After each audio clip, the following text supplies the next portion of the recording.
बिस्मिल्लाहिर्रहमानिर्रहीम।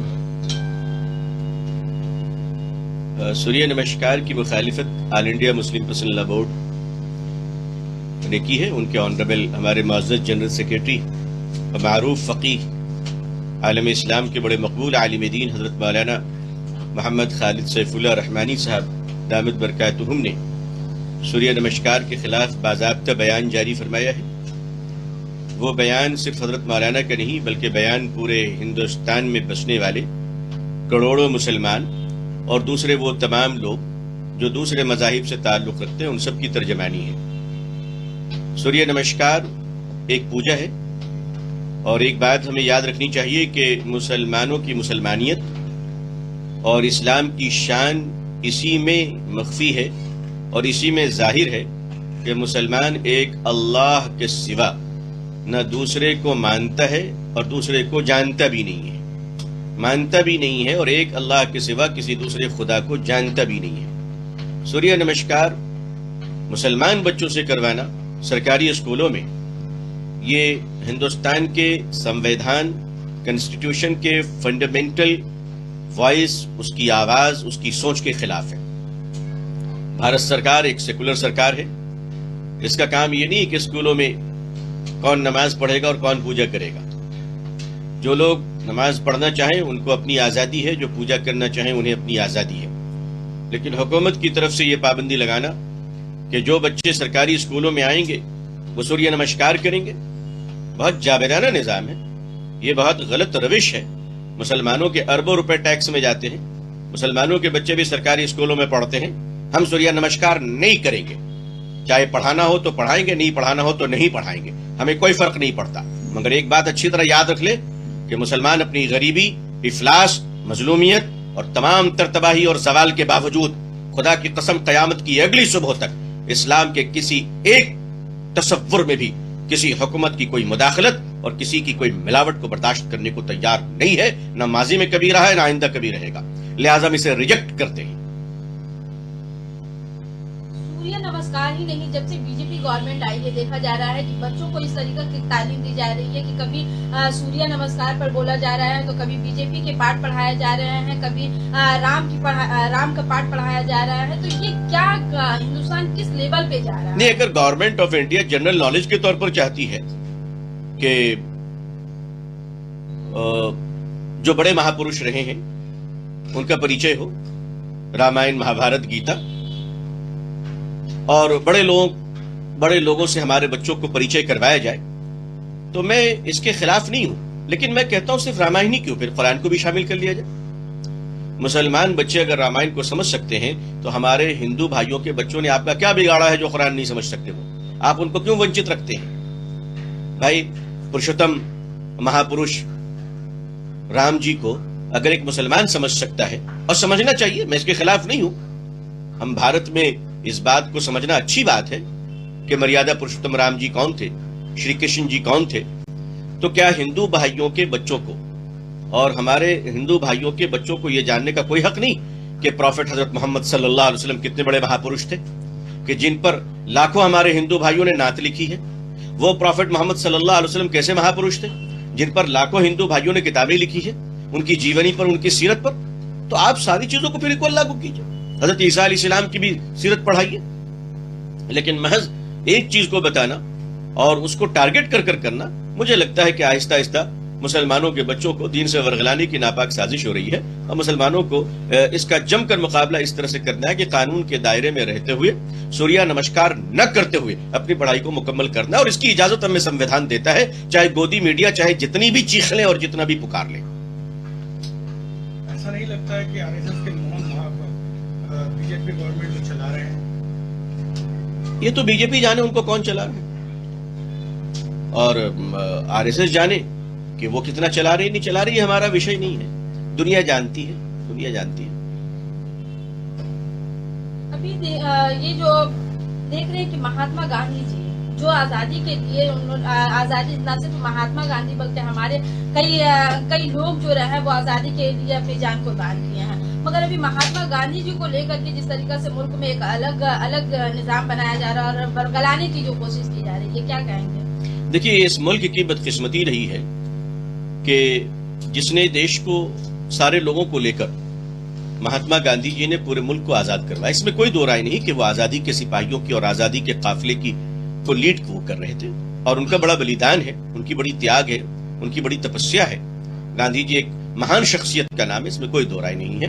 और वो हिंदू मुसलमान नहीं बल्कि भारत में रहने वाले हर शहरी और नागरिक और सिटीजन के लिए वो एक रिस्पेक्टेबल पर्सनालिटी है। लेकिन ये दुर्भाग्य है कि जिस देश को उन्होंने आजाद कराया, बदले में इस देश के एक आतंकवादी ने उनको गोली मारकर खत्म कर दिया। और आज इतने साल गुजर जाने के बाद उसी आतंकवादी के वंशज और उनकी औलादें अब गांधी जी को गालियां दे रही हैं। पहले ऐसा नहीं होता था, लेकिन अभी हुकूमत भी सुनकर आंखें बंद कर लेती है, वरना ऐसे लोगों की हिम्मत कैसे हो कि किसी भी महापुरुष के बारे में वो उलट पुलट बातें करें या गालियां दे। कोई भी महापुरुष हो हमारे देश में या दुनिया की किसी भी लोगों की आस्था जिनसे जुड़ी हुई है, उनको बुरा भला कहने के हम हक में नहीं है।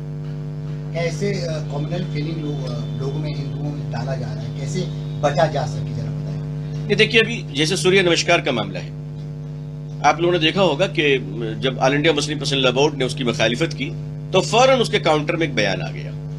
अच्छा, बयान किसका आया है? बयान आता है माइनॉरिटी अफेयर्स के मिनिस्टर, ऑनरेबल मिनिस्टर जनाब मुख्तार अब्बास नकवी साहब का बयान आता है। और मुख्तार अब्बास नकवी साहब जो है वो अपने दिल का भड़ास निकालते, दिल की भड़ास निकालते। मुख्तार अब्बास नकवी साहब सिर्फ इसी के लिए है क्या कि वो मुसलमानों को गालियां देते रहे? वो वसीम रिजवी की कार्बन कॉपी बन गए हैं। वो सिर्फ इसी के लिए है कि जब कोई शरीयत की बात करे तो उसको कहें कि तालिबानी सोच है, जब कोई कुरान हदीस की बात करे तो वो ये कहें कि ये साहब ऑर्थोडॉक्स की बातें हैं। धर्म संसद में जब गालियां बकी जा रही थी, उस वक्त जब मुख्तार अब्बास नकवी साहब की जबान में दही जम गई थी, वो मिनिस्टर है माइनॉरिटी अफेयर्स के या नौकरी कर रहे हैं गवर्नमेंट की? नौकर बनकर रहे वो? अगर उनको बोलना है तो उनके खिलाफ क्यों नहीं बोलते, जिन्होंने धर्म संसद में खड़े होकर लोगों के कत्लेआम की बात की है। अभी मुस्लिम औरतों के बारे में इतनी बड़ी बदतमीजी हुई सुल्ली बुल्ली के नाम पर कि मुस्लिम बहनों को बेचा जा रहा है। मुझे शर्म आती है कि हमारे मुल्क के प्रधानमंत्री जी, ऑनरेबल प्राइम मिनिस्टर जनाब नरेंद्र मोदी साहब अभी चंद साल पहले ट्रिपल तलाक के केस के मामले में कह रहे थे भारत के मुस्लिम महिलाओं का मैं भाई हूं। आज वो भाई कहां चले गए? उनकी बहनों को बेचा जा रहा है। आज उस भाई को ख्याल नहीं आ रहा कि हमारी बहनों का क्या हो रहा है। क्या ये गैरत की बात है? उस पर मुख्तार अब्बास नकवी खामोश रहते, उस पर उनको बोला नहीं जाता, क्योंकि जानते कि उस पर बोलेंगे तो उनकी नौकरी चली जाएगी। जहां तक रही कम्युनल हार्मनी को डिस्टर्ब करने की, देखिए इस देश के जो करोड़ों हिंदू भाई हैं, उनको हम इन मुट्ठी भर लोगों की वजह कर डाउटफुल नहीं करार दे सकते। ये मेरी पॉलिसी, मेरी सोच, मेरी फिक्र, मेरा कंसेप्ट ये बहुत पुराना है, अभी भी है और आइंदा भी रहेगा। क्योंकि मैं तारीख थोड़ी बहुत जानता हूं। इस मुल्क में मुसलमानों पर हिंदू भाइयों के बड़े एहसानात हैं। हम नवल किशोर जी को नहीं भूल सकते, जिन्होंने कुरान की खिदमत की लखनऊ के नवल किशोर जी, जिन्होंने बरसहा बरस तक कुरान करीम की खिदमत की है। हम विशंभरनाथ पांडे जी को भूल नहीं सकते, हम आर.के. गर्ग जी को भूल नहीं सकते, हम सुधात शंकर रे जी को भूल नहीं सकते, हम बड़े बड़े महापुरुष और पंडितों को नहीं भूल सकते जो मौलाना अली मियां नदवी रहमतुल्लाह अलैह के साथ बैठा करते थे और बैठकर उन्होंने कितने भाइयों ने नाते लिखी हैं। आज लखनऊ में एक बड़े शायर है नात के, वो शायर है लेकिन नात बड़ी अच्छी लिखते हैं, पंडित हनुमान प्रसाद जी। तो हम चंद मुट्ठी भर लोगों की वजह कर भारत के करोड़ों हिंदू भाइयों को हम शक की नजर से देखने का तो सवाल ही नहीं उठता। हम जो पहले इज्जत किया करते थे इंशाअल्लाह और ज्यादा बढ़कर उनकी इज्जत करेंगे। अब क्या कर लोगे तुम? अब मुसलमान क्या अब अपनी लड़ाई के साथ ही साथ गांधी जी पर जिस तरीके से हमला हुआ और मुसलमानों को वहाँ पे एक टारगेट बनाया गया है, आपने खुद भी सुना होगा कि मुसलमानों को टारगेट बनाया गया और गांधी जी पर हमला हुआ, तो क्या मुसलमान अपनी लड़ाई के साथ साथ गांधी की भी लड़ाई लड़ेंगे? देखिए, जब आदमी पागल हो जाता है और फ्रस्ट्रेट हो जाता है तो वो उल्टी सीधी तरफ जो है पत्थर फेंकने लगता है। ये लोग परेशान हैं। ये जो स्वामी होते हैं, पंडित होते हैं और बड़े बड़े महापुरुष होते हैं, तो भारत के अंदर जो आस्था और विश्वास रखने वाले लोग हैं, धार्मिक लोग हैं, सनातन धर्म से जो मुताल्लिक लोग हैं, जिनको हम लोग सन्यासी भी कहते हैं, स्वामी जी भी कहते हैं, पंडित जी भी कहते हैं, इनकी पहचान ये रही है कि इनकी भाषा में शालीनता हुआ करती है, बहुत नर्म भाषा इस्तेमाल करते हैं। इनकी पहचान थी ये करुणा, माया, दया, क्षमा के साथ चला करते थे। लेकिन अभी खतरे की बात इन तमाम सनातन धर्म के धार्मिक विद्वानों पर एक खतरा मंडला रहा है। वो ये मंडला रहा है कि अब उनके वस्त्र को कुछ गुंडे मवाली हाईजैक कर रहे हैं। जैसे पहले आतंकवादी लोग टोपी पहन लिया करते थे, हालांकि टोपी से कोई मतलब नहीं, लेकिन बताने के लिए कि मैं मुसलमान हूं। तो अब कुछ गुंडे मवाली और कुछ बिल्कुल लिच्चड़ किस्म के लोग, चवन्नी पे बिकने वाले, रात में गांजा पीकर सो जाने वाले, सुबह उठकर दूसरों की चीर हनन करने वाले, इस तरह के लोग हमारे सनातन धर्म के महापुरुषों के वस्त्र को हाईजैक कर रहे हैं, जैसे गिरवत लिबास। लेकिन उनके भाषाओं को देख लीजिए तो उनके वस्त्र को देखकर लगता है कि ये सन्यासी हैं, मगर चरित्र को देखकर लगता है कि वो सारे के सारे सत्यानाशी हैं। तो ये जो बड़ा डिफरेंट है कि चरित्र और वस्त्र, ये बड़ा फर्क आ गया। तो सनातन धर्म के सच्चे लोगों को अपने वस्त्र की रक्षा की जरूरत पड़ गई है। रही बात कि उन्होंने कहा मुसलमानों को काट दो, मार दो, हम इसे जूतियों के नोक पे रखते हैं, जूतियों के नोक पे रखते हैं। सुनो, जिंदगी और मौत का मालिक अल्लाह है। जब तक अल्लाह ने हमें जिंदा रखने का फैसला किया है, तुम कुछ नहीं कर सकते, और जिस दिन मौत आएगी उस दिन तुम हमें बचा नहीं सकते। लेकिन ये बातें क्यों कही जा रही है? ये बातें इसलिए कही जा रही है कि वो लोग फ्रस्ट्रेटेड हो गए और वो लोग परेशान हो गए हैं। अब सोचिए, आपके पहले जो है इस्लाम को गालियां देने के लिए इंपोर्टेड माल मंगवाए जाते थे, बांग्लादेश से तस्लीमा नसरीन को बुलाया जाता था। लेकिन अब मुझे लगता है कि यही शायद फैक्ट्री खुल गई है और तस्लीमा नसरीन और सलमान रुश्दी के जॉइंट अकाउंट से कुछ यहां भी प्रोडक्शन स्टार्ट हो गए।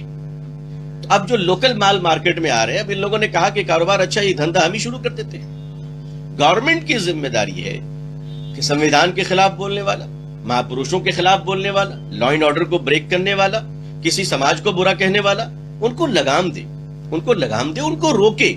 लेकिन ये चाह ये रहे हैं, धर्म संसद के नाम पर जो नफरती संसद हुए हैं, नफरत संसद, ये चाहते हैं कि गृह युद्ध हो जाए, सिविल वॉर हो जाए। इंशाल्लाह यहां भारत में कभी ऐसा नहीं होगा ही नहीं, इसलिए कि हम करेंगे नहीं। हमारा सिंगल कंसेप्ट है कि इस देश की अखंडता को बचाते हुए इसको विकास के महा ऊंचाई पर लेकर जाना है, और जो जो इसके बीच में रुकावट बनेगा उन सबको बीच से हटा देना है। गांधी जी पर इतनी बड़ी बात कही गई, मगर कांग्रेस जो है वो बहुत खामोशी के साथ एहतजाज तो किया गया, मगर जिस लेवल पर कांग्रेस को एहतजाज करना चाहिए वो नजर नहीं आया। देखिए, ये बात किसी हद तक सही है आपकी कि गांधी जी के बारे में जिन शब्दों का प्रयोग हुआ है और जितनी गंदी भाषा का इस्तेमाल किया गया है, उसकी जो मुखालिफत होनी चाहिए थी वो नहीं हो पा रही है। ये कहीं ना कहीं बुजदिली और पॉलिसी पे रंग चढ़ती हुई अलामत है। तो क्या इसकी मुखालिफत सिर्फ मुसलमान करेंगे? मुसलमान हर बुरी और बुराई और हर गलत चीज की मुखालिफत करते हैं, किया है और आइंदा भी करेंगे इंशाअल्लाह। ये हमारी मजहबी जिम्मेदारी है, ये हमारा धार्मिक कर्तव्य है। आप अपनी आवाज को किस लेवल तक, कितनी ऊंचाई तक पहुंचा सकते हैं और कैसे पहुंचाइए? जहां तक आपको लोग देखने लगे वहां तक पहुंचाएंगे, जहां तक सोशल मीडिया पहुंच जाए। कुछ कॉन्स्टिट्यूशनल राइट के मुताबिक आप थोड़ा सा मूवमेंट करेंगे या नहीं? हो रहा है। धर्म संसद के नाम पर जो बदतमीजियां हुई हैं, उन पर कुछ कार्रवाइयां हो रही हैं।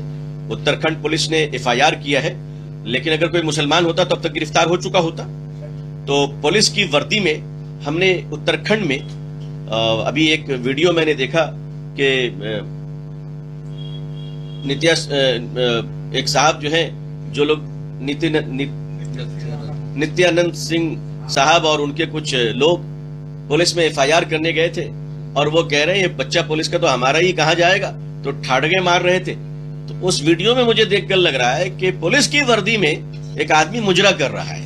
मुझे ऐसा लगता है कानून की वर्दी पहनने वाले आदमी के सामने कोई मजाक कर ले, कोई उसके पीठ पे हाथ रख ले, इतना आसान है? उत्तराखंड पुलिस अभी तक इन्वेस्टिगेशन कर रही है, पता नहीं कैसी इन्वेस्टिगेशन कर रही है।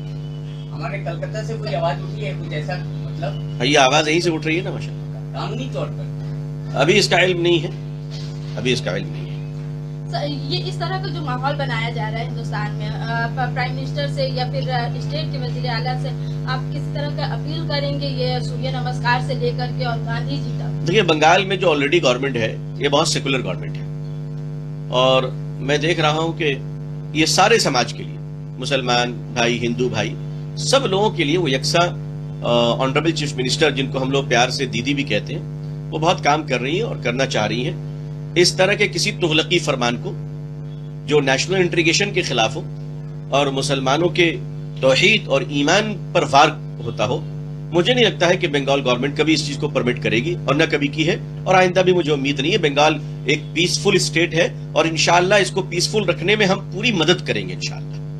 अगर इस तरह का अगर बंगाल में होता है ये सूर्य नमस्कार की बात जो है, अगर यहाँ के स्कूलों में अगर अप्लाई करने की बात आती है तो क्या करेंगे? देखिए, पहली बात, हमें भरोसा है ऑनरेबल चीफ मिनिस्टर साहिबा पर कि वो इसको आने ही नहीं देंगी, लेकिन अगर किसी चोर दरवाजे से आ गया तो हम मुखालिफत करेंगे, हम उनको मुतवज्जह करेंगे।